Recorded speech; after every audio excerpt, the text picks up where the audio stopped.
Hey, girl. I'm gonna turn the lights down low. I'm gonna take you on a wonder ride through a land of magic. Just relax back on those cushions. Sip your wine. And I'm gonna release the clowns.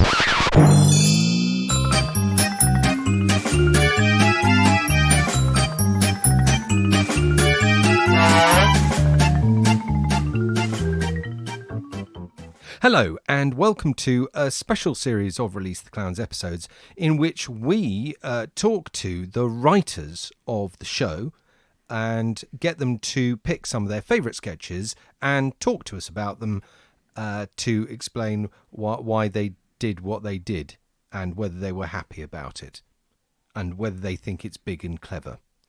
And the first person in the chair this week is my co-producer, Alex Marion. Hello. Hello. Oh, I'm Nick Hildred, by the way. I should have said that at the start, shouldn't I? Hey, I'm a comedy writer, not an interviewer, as this shows. So, Alex, that was an opening to the show that you improvised. Tell us about it. Well, I think it's fairly self-explanatory. I wanted to be Barry White. So for 30 seconds, I was. How did that feel? That felt pretty good, actually. I think Barry has felt pretty good about himself for most of his life. Well, you would if you were Barry White. Yeah. The Wow. walrus of love. What could be better? The elephant seal of love? Yeah, the penguin of love. Oh, yeah, the penguin of The love. penguin of love would be good. Oh, yeah.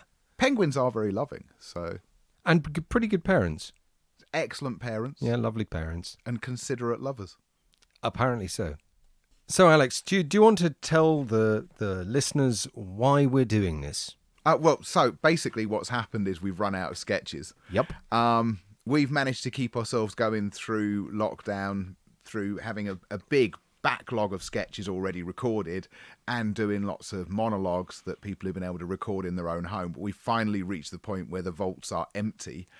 And there's not really much chance of getting another recording session in the next couple of months, I don't think. Yeah, unless lockdown disappears completely, it's going to be very difficult. Also, I'm moving house at the end of the month. Which doesn't help. It doesn't help at all. It's very inconsiderate of me, to be frank. Because I've always fought against this idea of people having lives as a substitute for doing exactly what I want them to do all the time. Yeah. But, you seem to have gone ahead and done it anyway. Yeah, I'm sorry about that. Yeah, is you know. So this is what we're going to do. We're going to chit chat about sketches. Now, the first main sketch of your show. Now, let's put this in context. You've written all these sketches. Yes, these are all sketches I've written, and basically you and I have written at least one sketch in every show that we've ever done. Yes. So there were a lot to choose from. It was quite a fraught process. It's a bit like choosing your favourite child. So,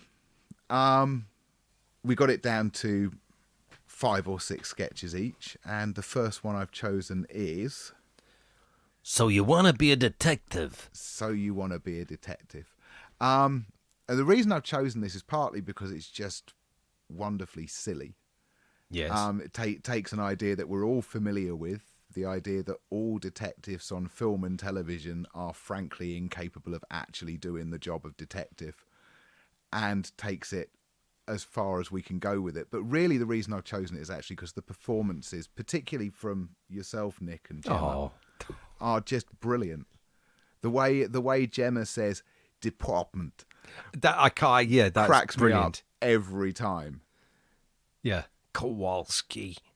No, it's actually one of my favourite sketches, and certainly one of my favourite sketches to have been in.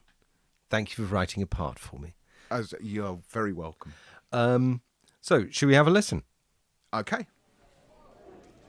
So, Officer Miller, you want to be a detective? Yes, sir. I think I got good instincts. You hear that, O'Halloran? He thinks he's got instincts. Huh. We'll see about that. Miller, you got a suspect in the cell. You make him for the Pope. Oh, you make him good. But he's not cracking. Do you A, wait for his lawyer, B, get a warrant from the judge giving due cause, or C, pull out your gun and dry fire it twice into his face? Click, click, mother humper. Obviously not C. That's definitely not procedure. Screw procedure. Who the hell do you think we are? Detectives? Maverick detectives, goddammit. I don't understand. Big surprise. Let's go again. You're chasing an armed suspect. He cuts into a busy mall. Citizens everywhere. Families, grandmas, couple of newlyweds. Do you A, withdraw and call for backup? B, clear the area and establish a perimeter. Oh, yeah. C, draw your piece, yell, freeze, maggot, and start shooting. B, we protect and we serve. Wise up, kid. Joe Public wants results, and he don't give a good goddamn that some I-do-saying schmuck got dusted when gangster number one's on a slab. You gotta be a maverick, kid. You gotta play fast. Play loose. Break rules. Cut corners. Let me ask you something, Miller. You married? Well, 5 years. And your wife, she wanted to stand by you, but she had to leave because your inner demons / infidelity / pathological commitment to the job drove her away, right? No, I love my wife. I'd never do that to her. Shut up, Miller. We're trying to help you out here. She took the kids, and you only get visitation every other Sunday. Supervised. Yes. High five. Well, no, I put my kids to bed and read them a story every night. Get him out of here, O'Halloran, or I swear to God! Kowalski. What? Kowalski, No. look at me. We've can't. all been there, man. No, but you can't ain't. live there. You gotta come home. Even if there's no map. It's too far. And you lost your shoes. And your car's a picture you cut out of a magazine. At the dentist. You know what I'm saying? Yeah. No. Shut your mouth, Miller. Kowalski's earned respect. He gets results. Come on, Miller. Throw us a bone here. You got a troubled past? Not really. Your best friend's a mobster. Well, of course not. Uncontrollable rage due to trauma from your military service. Well, I was a kindergarten teacher. You're a depressive. An obsessive compulsive living in an abandoned theater. Addicted to dangerous sex and collect porcelain cats. Alcoholic martial arts expert. Gambler. In too deep and a secret sushi chef. Crack addicted jazz drummer. What the hell is wrong with you people? We are cops. We protect. We serve. We do not break the law. We do not bring our personal lives to work, and we do not have time for stupidly niche hobbies. Do you understand? You'd better, because if not, so help me God, I will make you understand. Yes, Officer Miller.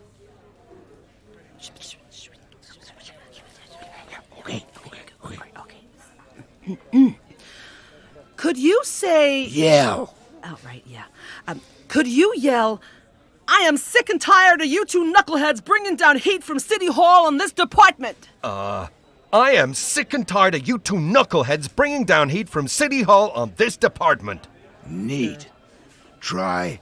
Step out of line again, and your ass is mine, Kowalski. Step out of line again, and your ass is mine, Kowalski. Wow. Congratulations, Miller. What? You just made harassed lieutenant tough but fair class. What? Really? Oh. Then I want you two out there bagging perps. Screw up, and I'll have your badges. Now get the hell out of my office. Yeah, that's good. No, seriously, get out.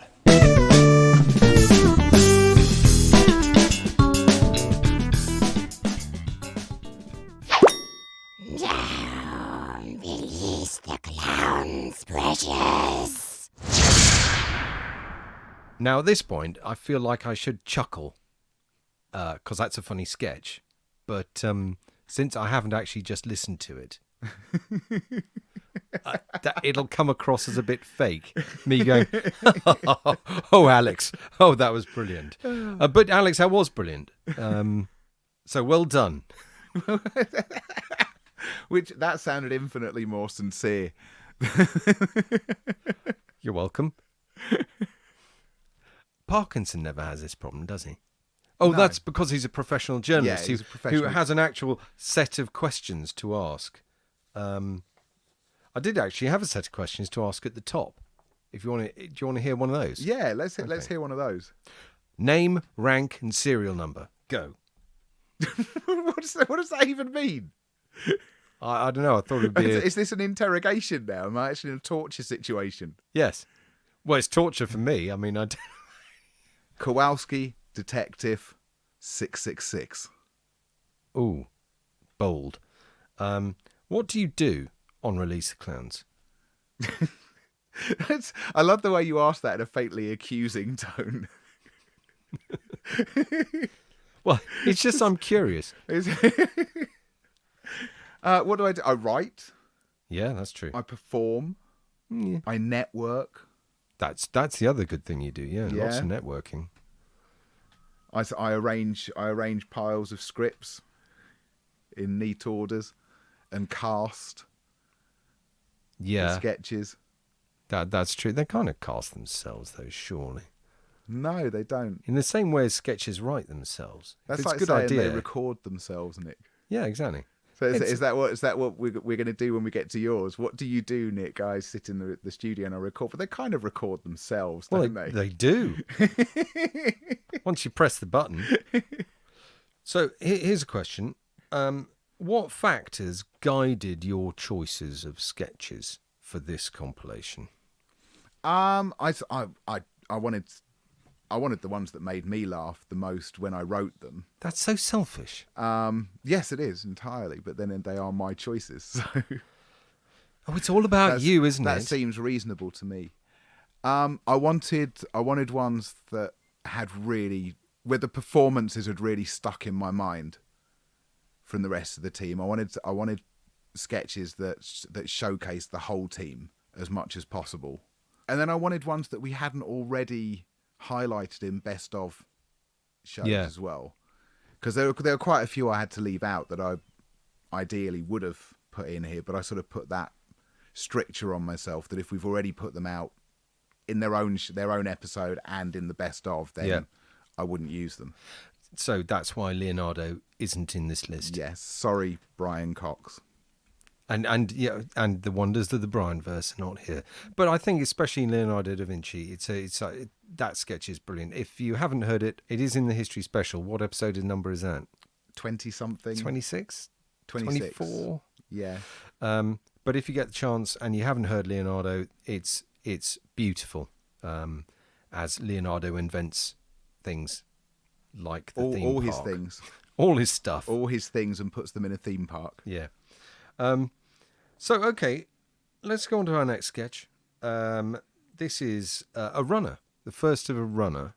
Do you want to spoil it by saying something about it first, or just listen to it and then talk about it afterwards? No, I'm not going to say anything about what it is, except that, just in case anyone doesn't know, the point of a runner is that you have short, sharp sketches that carry the same basic logic all the way through. That's the theory. I don't often adhere to that, do I? No. You tend to write novellas. Yeah. 3 of them. So this is just something that I think is really relatable.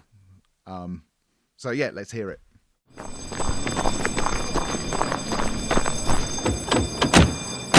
Go! Step on it! Oh dear, it's the check engine light. What are you playing at? Get us out of here! With the check engine light on, you're having a laugh. The cops are coming, we'll get nicked! Yelling won't change anything. Check engine lights on, so I can't drive. Now make yourself useful and call the RAC. The RAC? Yeah, if our luck's in, they'll have a mechanic here in less than an hour. Wagons roll for Oklahoma. Release the clowns. Now, I have the feeling this is something quite close to your heart, isn't it? well, yeah. At the point where I wrote it, I was going through what was essentially 2 years of my car constantly dying on me. I spent more time with the check engine light on than I did actually moving in that car. So it's from the heart. Yeah, it comes from a very real place.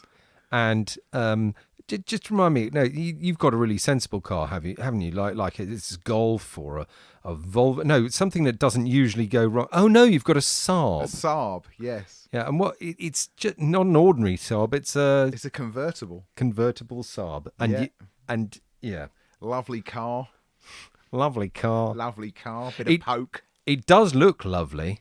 It doesn't move, mind you. It's very easy to look at now. No, it's very, very easy on the eye because it doesn't make the eye move. Yeah, I do remember thinking when you presented the sketches, I thought, his car's just died. This is just again. This is just reality written on the page. Yeah, it's certainly in the first one. It is. After that, it goes a little bit further. Bit skeweth. Yes. So, now, your next sketch, is we're delving into history, literary history. Indeed, we are. So, I mean, do you want to say anything about this before we go into it? Well, yeah. I mean, I'm very much interested in the history of English literature, and in particular, I've paid quite a lot of attention to the discussion, the scholarly discussions around the true authorship of Shakespeare's plays. And for me, this was a chance to put together a sketch which was also a very well-researched, relevant take. Yeah, I think anyone listening to this sketch will you can hear the depth of research that's gone into it. Absolutely, yeah. Okay, well, I mean, let's... So this is my entry into the who was Shakespeare, who wrote Shakespeare oeuvre. Here we go.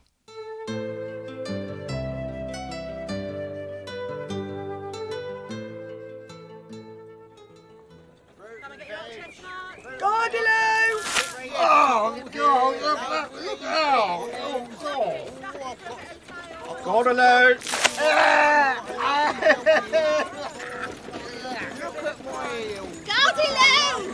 Oh, not again!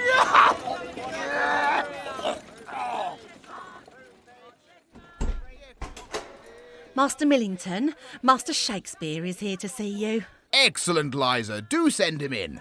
This way, Master Shakespeare. Thank you.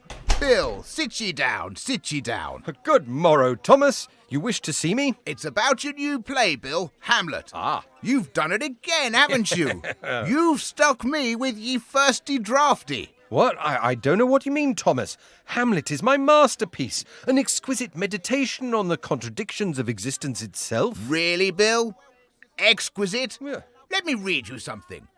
To be or not to be? Well, I dunno, do I? What do you lot reckon? Well, if you think you can do better, what should it say? That is the question. Oh, that's good. I'm having that. You see, that's the problem with you, Bill. You're lazy. Lazy? Have you seen how many plays I've written? Half written.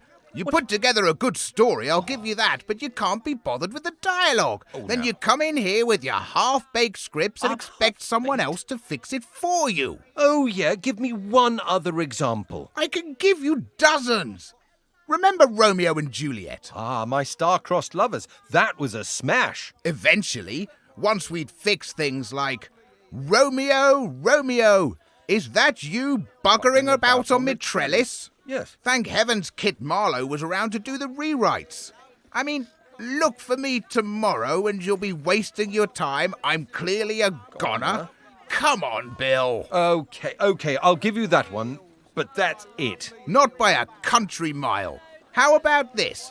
Friends, Romans. Oi, you lot over there, shut up. This is really important. Yes, I mean, it lacks a certain elegance. Then but... there was, I know a bank where the wild thyme blows, and there's all other flowers and that too, and it smells lovely. Yes, but... If music be the food of love, I've got the right horn. Okay, that one is a bit crass. If you prick us, do we not bleed? Come on then, you mugs. Come and have a go if you think you're hard enough. That's timeless. Bill, this has to stop.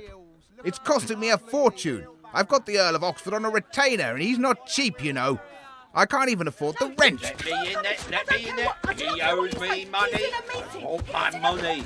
You just let me in there, You need door. to come back later. You can't go in, you great hairy brute. Master Millington is in a conference. Where's more rent, Millington? Master Millington, it's your excessively hairy gay landlord. Good Lord, what a luxuriant beard! Whoops, got to go, Bill. I exit, pursued by a bear. Give me my money. Exits pursued by a bear. Now that gives me an idea. Release the clowns, and the dirt is gone. My question is that the most contrived punchline in the history of comedy? Well, okay, so you got me there. There are four main reasons why I love this sketch. And that's the fourth of them.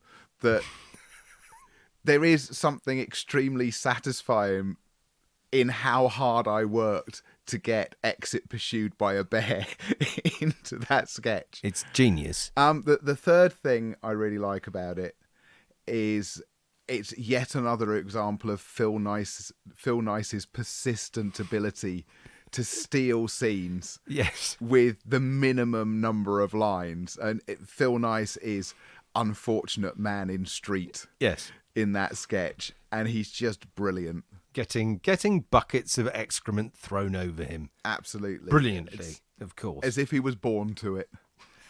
The third one, the third thing. I thought that was the third. No, sorry, thing. the second, because we're going in ascending order. Yes, thank you for picking me up on that, Nick. I Well, appreciate otherwise it. the listeners would have got confused. That's my job. The second thing is So passive aggressive. Do you know sometimes that you write a line, and Yes. you just regardless of what the rest of the sketch is like, that line just really stays with you. Yeah. For me, Romeo, Romeo, is that you buggering about on my trellis? It's classic. It's just I just really enjoyed writing it. I enjoyed reading it back. I enjoy hearing it. It's a lovely line. I always enjoy it. But the main reason is that actually I get to have my cake and eat it. I get to basically have William Shakespeare write my sketch for me Clever. at the same time as accusing him of being lazy. It's genius. That's evil genius. Well, of course, the genius of William Shakespeare is nicking other people's plots. Oh yeah, It's amazing how much you can write when you don't write plots and just steal them from antiquity. I'll tell you what I like most about that sketch is that I, as Shakespeare, didn't attempt a bad Birmingham accent. I think we're all grateful for Because that would have killed that sketch Yeah. absolutely stone dead in the water. Because that is an accent I cannot even vaguely come close to doing. Didn't we have a discussion about that before? Quite possibly, yes. I don't remember the discussion. The fact that the Birmingham accent didn't exist at that time. Did it not? No, Oh, how tragic that it's developed since then. it's a post-industrial accent. Is it? Yeah. I suppose they would have all been like the people in the Archers, country bumpkins. Yeah. Okay, so we've done Shakespeare now, and we're back to your runner. Yes. Let's check that engine. This is what we've been waiting for. Stuck out in deep space for 5 years, ready to put ourselves in the path of this giant asteroid and blow it to kingdom come. Lasers ready and locked, Skip. Just get me in position and I'll do the rest. Earth will abide.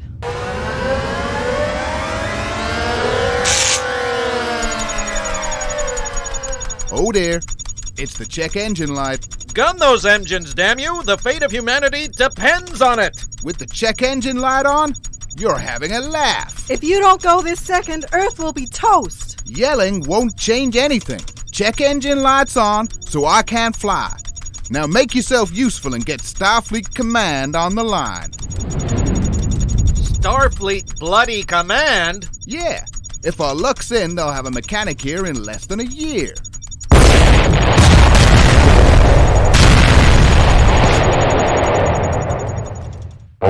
Release the clowns. So you've destroyed Earth in a Yes. sketch. Yeah. Happy now? I'm very happy. I'm very happy with that. I've got to say, what I loved about I've destroyed Earth, including all the bits of it that my accent in that came from. I was born under a wandering accent. Yes, well done, Alex. I always, thinking about that sketch, I always envisage Casper in the Star Trek outfit, sitting in Captain Kirk's chair. Because he, like the Shatner, is Canadian. Although I think Shatner's from Montreal and Casper is from Saskatchewan. Which is very different. It is completely different. Completely different. Utterly different. Yeah. So anyway, but for me also, what I love about that sketch is the horror, the dawning horror I had on realising I had to do a sound effect of the world exploding. I do like to set you these little challenges. You do. It was only topped in the runner that didn't get into this show, which was Lord of Darkness. Lord of Darkness. In which you made me explode the entire universe. The whole of reality. The whole of reality had to be destroyed. I'm beginning to feel quite destructive at this point. Yeah, you're a destructive man. But what I would like to say also finally about those sketches from my side, and I'll ask you about your view in a minute, is I really like the sound effect I got from sounddogs.com, wonderful people to do business with. That is when the engine goes wrong and you get that sort of high-pitched sort of tick-tick-ticking. Mm-hmm. I love that sound effect. And it took me about 45 minutes to find. So once I found it, it was like, yes, gold dust.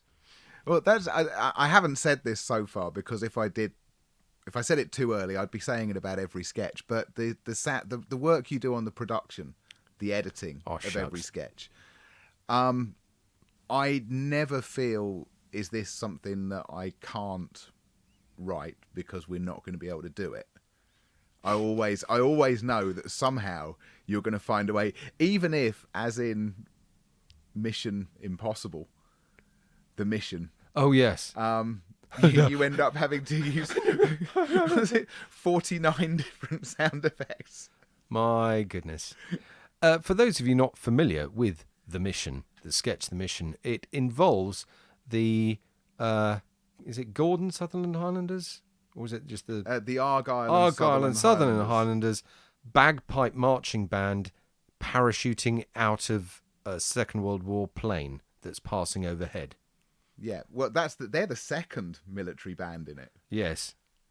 God blimey. Yes, there was some very hard work in that sketch. Yes, you do set me some challenges. Thank you so much. Poor Drummy. Poor Drummy. Why isn't that sketch in this show? Because it's been in a best of. Of course. It's also in the history show. Oh, yes. Now, moving on to our next sketch, The Pit. The Pit. Here it is. Now listen here. Strike or no strike, we're going to national championships in London. Give over, Danny. Nobody can afford that now.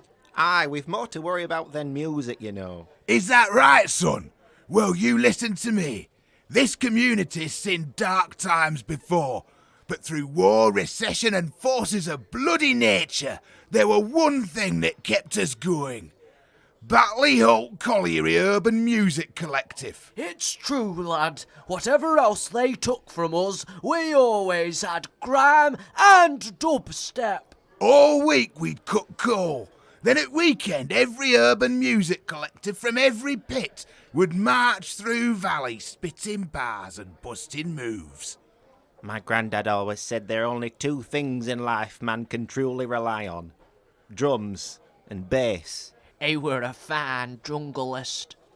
But we can't get to London without cash. Excuse me, is this the Batley Holt Colliery UMC? That's us. What's left of us leastways. What can we do for you, lass? My name's Debbie Armthwaite. No, little Debbie. Charlie Ormthwaite's granddaughter. Hey, come in, love. Take a seat. Thing is, I heard about the Nationals and I think I can help. See, I've been working for management, but I just got my redundancy. It's dirty money, but it will pay for the trip to London and maybe I could join the collective. Nay, we've never had a woman in collective before. They can't handle slut-dropping. Charlie Ormthwaite were the best I ever dropped with. If this lass is half the slut-dropper that man was, we'll be lucky to have her. Any road, with Debbie's help, there's nowt standing in our way. Nationals, here we come. Oh, lads, have you heard the news? They've taken payoff. Pit's closing. Oh, it's over. 200 years of history. Don't drain. But we've still got Nationals to look forward to. Oh, Danny, the Urban Music Collective lives and dies with Pitt. I can't believe what I'm hearing. You're chucking in the towel. Grandad'll be spinning in his grave. Nobody's giving in, love. And anyone who talks like that'll have me to reckon with. We're getting that bus down to London, we'll win Nationals, and we'll grind up on some hoochies like us fathers did. And us fathers' fathers. And us fathers' fathers' fathers. And us fathers' fathers. But Danny! No, Sandra, he's right. We're a bogling community. We've always been a bogling community. Come on, Sandra. We've got to represent. Oh, all right. Let's get 131st Annual National Colliery Urban Music Collective Championship. Or die trying. Massive. Drop the mic. Release the clowns. I really love Brastoff. Who doesn't? As a movie. I love that whole genre of plucky, winning against all the odds, underdog British comedies. I really enjoy them. There's something about the formula that just seems to work, even when sometimes it's actually a very, very bad film or a film that doesn't quite make sense. Actually, the rhythm of those things always works for me. Right. And I just liked the idea of changing something very old and distinctive and distinguished, like the relationship between brass bands and collieries, and changing it to collieries and bogling and slot dropping. I've got to say, that is one of my favourite sketches that we've ever done.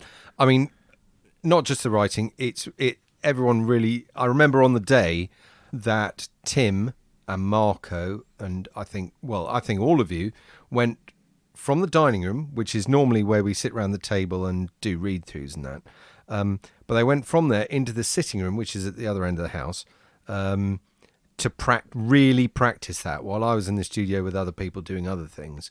And I think it really shows in that sketch. Yeah, there was a really lovely point during that when I think Tim and Marco especially just found the right voice. Oh yeah. In that rehearsal and then lent into it. Yeah, and that's really that's the point where you feel a sketch really taking off. Yeah, I agree completely. I mean, that leaning in, that's exactly. Everyone really lent into it. And when Tim comes out with that, we're a bogling community, is just so beautifully done for me. I just love that.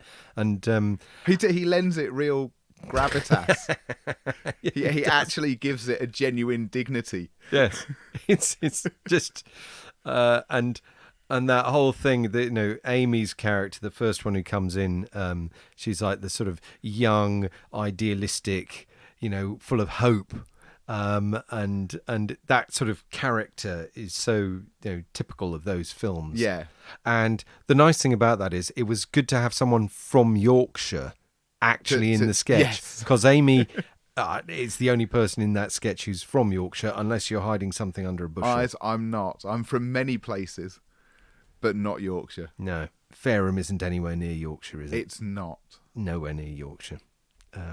It's almost about as far away from Yorkshire as you can get without going to Truro. And we're not doing that. No, who wants to do that? Anyone who's listening in Truro, by the way, we love Truro. Yeah, oh, love it. Love Truro. Love it. Where is it again? Over there. Oh, yeah. Okay, so on to our next sketch in the Actors Studio. In today's acting masterclass, I'd like to talk about how we build a character. The character has to come from within. You have to know this person, understand them. You must inhabit them. You are not pretending. You are becoming.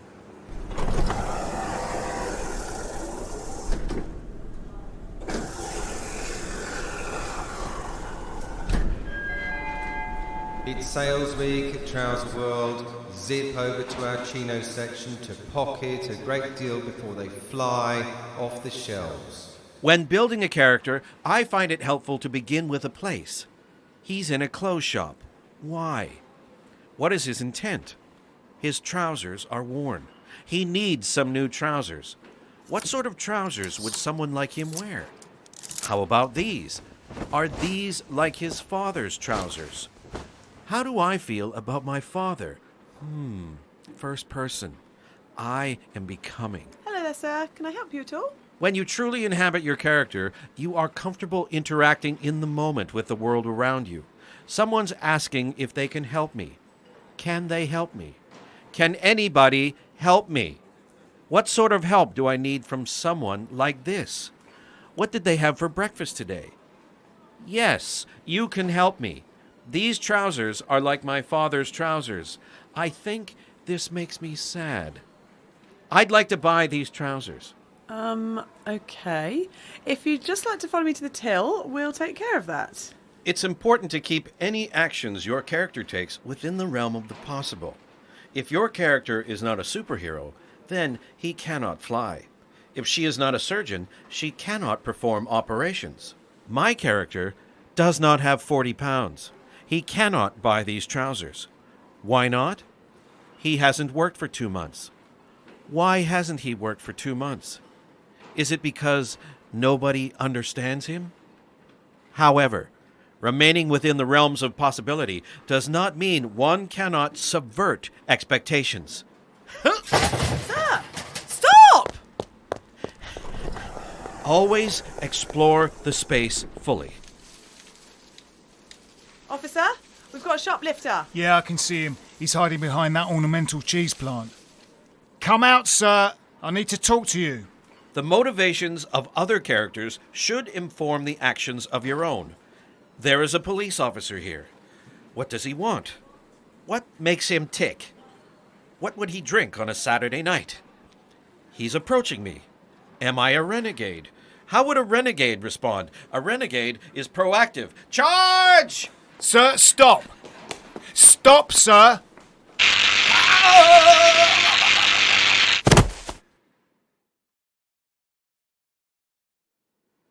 Sir? Sir? I think he's coming round. Sir, I am arresting you for theft and assaulting a police officer in a trouser department. When you truly become your character, the thrill of performance is like a charge of electricity. It can almost knock you off your feet, or actually knock you off your feet. Sometimes you zone out. I have zoned out. I am dribbling. My trousers are wet. I need new trousers. I have become. Next week, we explore the relationship between performance and food. Meet me by the bins out back of Tesco. And for those of you watching in Wales, release the clowns. What a satisfying sketch that is. It is. It was a really satisfying sketch to write. It's really nice to play with that idea of someone just gradually, evidently becoming out of control. And also to play with all of those lovely actor cliches. Which again is kind of a case of having your cake and eating it, because at the same time as I'm playing with those, I can only write that because we have actors who can really pull it off. Yeah. Casper is just amazing. Yeah, in he's that very, sketch. very good. He's always very, very good. But in that sketch particularly, he just nails it. Yeah, Absolutely absolutely. nailed it. And also Holly and Phil Of course. Well, who are always brilliant. Straight personing. Yes. Fantastically. And your deadpan tannoy announcer. Tannoy announcer. treating all those awful trouser puns with the contempt they deserve. They do deserve. Now, one of the interesting things for me about that, and you wouldn't have heard it just now in the audience, is that was the last sketch in that show. So it cuts to the credit music. And quite a number of these sketches are last sketches in a show. So that one was the last sketch, and So You Want to Be a Detective? Is that last sketch? I think so, yeah. And The Pit is the last sketch in the show. And I do like to put a really strong sketch, a longer sketch and a strong sketch as the last sketch in the show. So well done. Yay. You've got a whole bunch of them. I'm the closer. I'm headlining. Yeah, yeah. I very rarely open the show with your sketches. Because you need something that's punchy and quick and funny and for Christ's sake. Yeah, no, no, I'm kidding. You're a funny guy. Hey, funny guy. You're a funny guy. Or arsehole. One of the two. But anything else you want to say about that sketch? No. But again, the editing on it. I remember we had quite a long discussion about. We had a bit of a back and forth about how to do the thing of him coming out of having been tasered, returning to consciousness. Yeah. And again, you nailed it. Oh, that's very kind. Jeez. I feel really... I should be massaging your ego, not the other way around. It was such a well-written sketch, Alex. You're so nice and wonderful. Yeah, I know that. So I thought I'd say something that wasn't obvious to everyone. This is what I have to put up with on a weekly basis. Or actually on a bi-weekly basis. If only it were a bi-weekly basis. For me, it's every day of the week. Okay. We're going to go from the Actors Studio to a very different realm. It's a fantasy realm. It's a check engine realm. It is, and this is a sketch that introduces. Well, I think it's the second appearance, isn't it? Yeah, I think it is. Yeah. Of yes, it what's is. become two of our favourite characters. Oh, absolutely. So, and they will take a much bigger role in the next sketch that comes after that as well. Ooh. So it kind of cues that up quite nicely. But first of all, let's get to the end of the check engine saga. Yeah. It's a twofer coming up. 'Tis midnight, wizard, and now has come the time. Your spells will make the vasty mechanism strain and raise the obelisk on which are carved the magic runes which tell how the Lord of Darkness might be destroyed. Quite, Hobo, my tiny, brave, little, teeny, tiny friend. And so a pass with my staff thus and...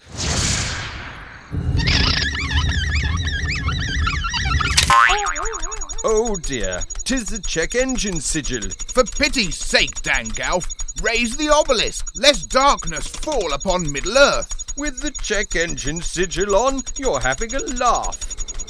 I beg you, Dangalf, before the armies of the Evil One engulf us all! Yelling won't change anything. Check engine sigils on, so I can't make the vasty mechanism strain and raise the obelisk on which are carved the magic runes. Now, make yourself useful and light a beacon. A bloody beacon? Yes, if our luck's in, they'll have a maintenance wizard here in a matter of a decade or so.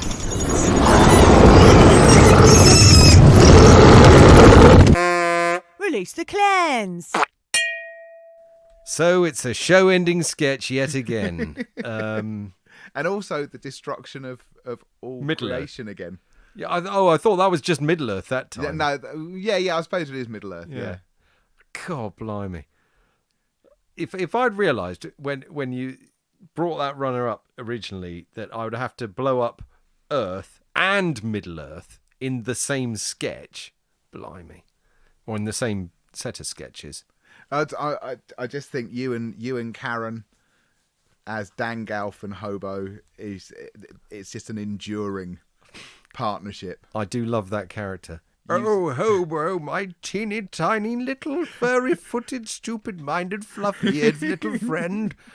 I call my dogs that. I wandered around the house for, I'd say, 3 weeks, just bursting into Dangalf until my daughter threatened to leave. But I love that. Karen's Hobo. Yes. Her enduring faith in Dangalf, regardless of how much trouble he gets her into. Yes, and how rude he is to her constantly. Yes. Always pointing out. My teeny tiny brave little teeny tiny friend. Oh, you shall not pass. I just love that. I love that character so much. Which leads us neatly into our final main sketch. Yes. And now this actually is a serious journalistic piece. I wanted to do something that transcends sketch comedy. You managed it. That isn't just a silly excuse to do some nonsense, that actually carries some heft. And this is a hefty sketch. Or alternatively, I was just annoyed by watching lots and lots of those misery porn docs that are put on to basically make people feel better about their own life. That's why I watch them. Yeah. By looking at how awful someone else is. And they're always the same, and they're always so overblown. And this was the result.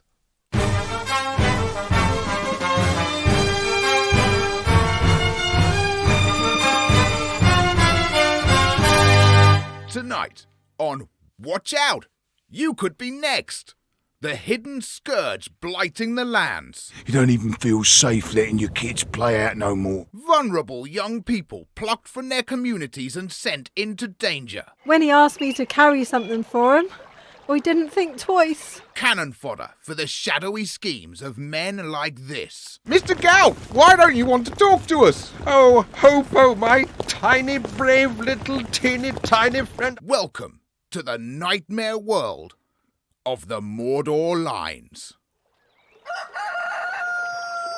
The Shire. Quiet, gentle, idyllic. Could anything bad happen here, you ask? Yes. Yes, it could. And it starts, as so often, with grooming. He told me I was special. It felt good to be part of something big, a fellowship, you know? So when he asked me to carry something for him, I didn't think twice. But Hobo was just one of many young, unsuspecting hobbits sent east, carrying a lethal contraband. Street name, Ring. Users risk a descent into hellish addiction.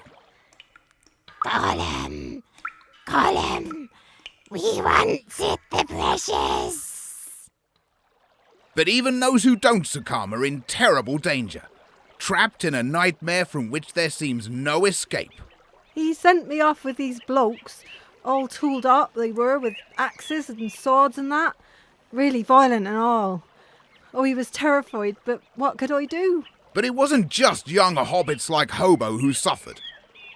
The communities they moved into, carrying their deadly cargo, were devastated, as this witness, who didn't want to be identified, can attest. We'll call him Barry Orc. This used to be a nice neighbourhood, didn't it? Everybody knew everybody, just decent orcs living decent orc lives, raising families with traditional values like blanketing the world in dread darkness. And that. Then they come in wearing all dwarfish armour, right? You don't even feel safe letting your kids play out no more. They've even got blades that glow when there's an orc around so that they can come and stab us up in it. I mean, who does that? Who indeed? Because he sent us in there like, oh yeah, you just got to carry it. But then you're on someone else's turf and they come at you. We spoke to one local gang leader who made it clear that any hobbits encroaching on his territory would face dire consequences. Yeah, they call me the Lord of the Rings because I do all the ring trade round here, you get me? Anything happens on my manor, I see it. Got my eye open, innit? So when these hobbits, they start coming and everyone's like, "Rah, Sauron, you're gonna take that?" And I'm like, "Nah, bruv, I will bad them up, see?" Some of them even tried getting to my crack of doom. My crack of doom, blood! Said elves were backing them, and I'm like, "Nah, blood, I don't business. I will murk any man or elf, dwarf, Balrog." So there we have it. But who is behind all this? Who is causing all this misery? One name kept coming up. Dan Gelf. Dan Gelf. Dan Gelf, you get me. So who is this Galf character? What's his game? We tracked him down, hoping for answers. This is what happened. Mr. Galf? What do you want?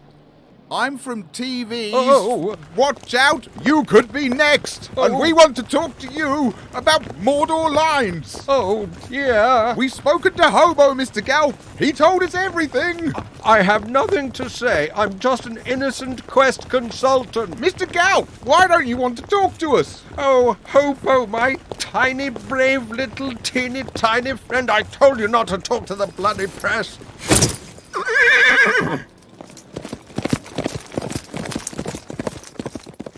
Unfortunately, at that point, Galf was able to escape on a cunningly concealed mighty steed.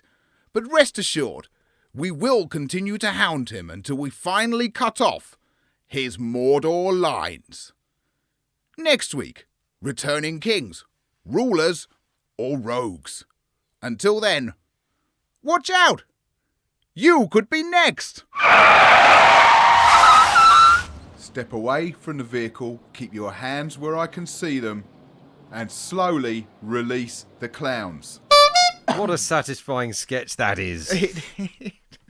I find it very satisfying. I genuinely do love the works of Tolkien and have done since I was a child. But I've also always had this slightly uneasy feeling that there was something a bit wrong about everything that was going on in them. Yeah. I suppose particularly the idea that there are races that are irretrievably evil. Yes. Is quite unsettling. I think the idea that there are innocent youngsters who can be convinced that they are special enough to go into terrible danger is quite wrong. Once I started thinking down that line, it all just lined up. I can see why. Well, I'm wondering whether you're reading too much into it. Well, they are very long books. So the other aspect of that sketch is the I personally, from my side, was very happy with some of the sound effects, especially for me the rural idyll. Oh, it's so nice. I know the sheep. I did sheep buying at particular moments for just to punctuate in the background, and the river, and I was able to cheat using when it's Sauron. The background noise was actually taken from a previous sketch. I think it was Xena, Warrior Princess, which was also yours, wasn't it? Yes. Which was a runner. You could have had that as your runner. I could have had that as a runner. And that one was where... Do I walk like a duck? Do I walk like a duck?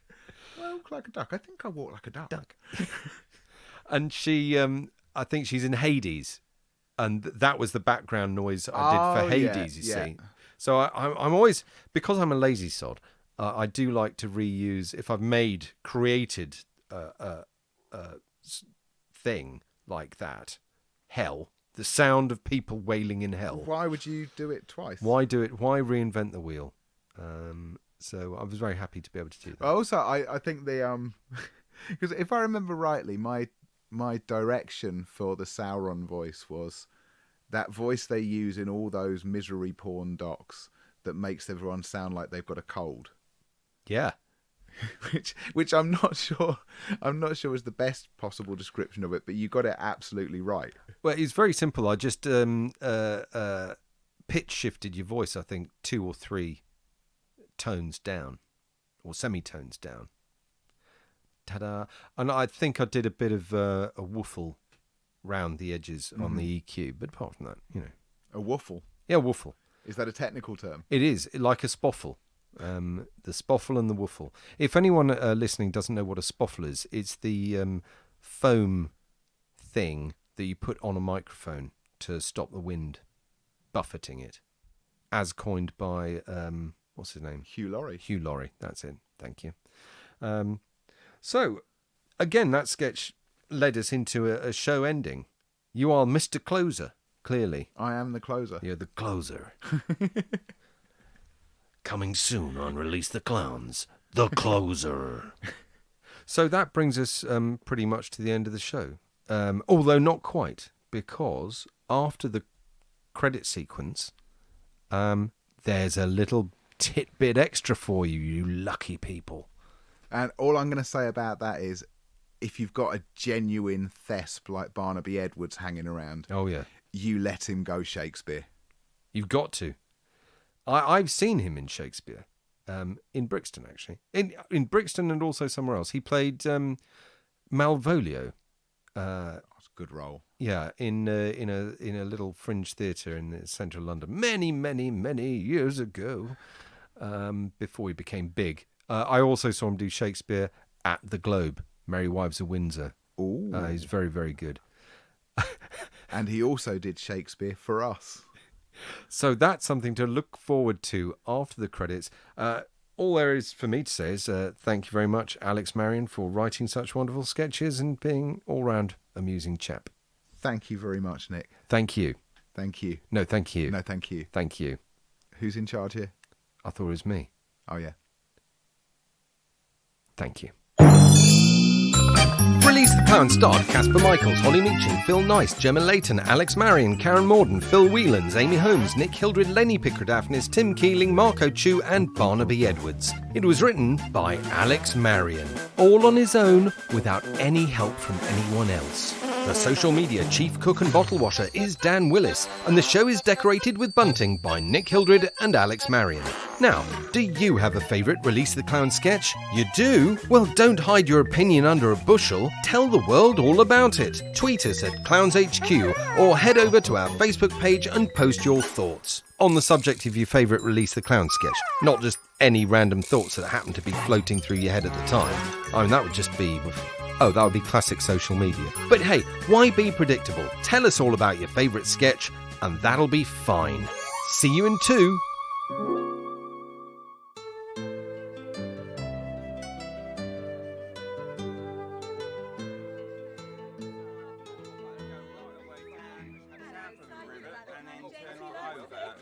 Oh, not again! All the world's a stage, and all the men and women merely players. They have their exits and their entrances, and one man in his time plays many parts.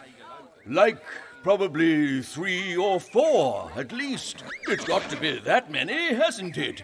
Let's see now. He's a baby first, getting carried around and puking all over.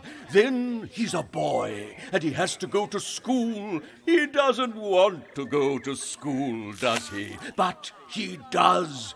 I reckon probably 6, actually. So he gets all wistful-like, mooning about over some sort, and that's embarrassing. So he overcompensates, starts looking for fights, seeking the bubble reputation even in the cannon's mouth. Bubble reputation? What does that mean? I don't know. I'll sort it out later.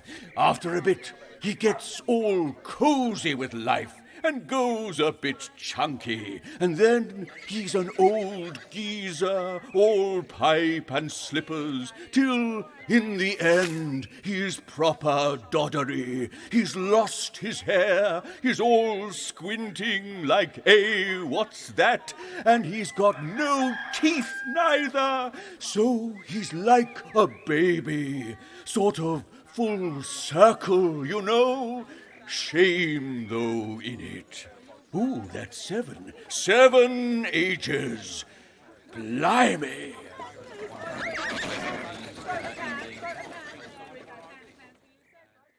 That's it.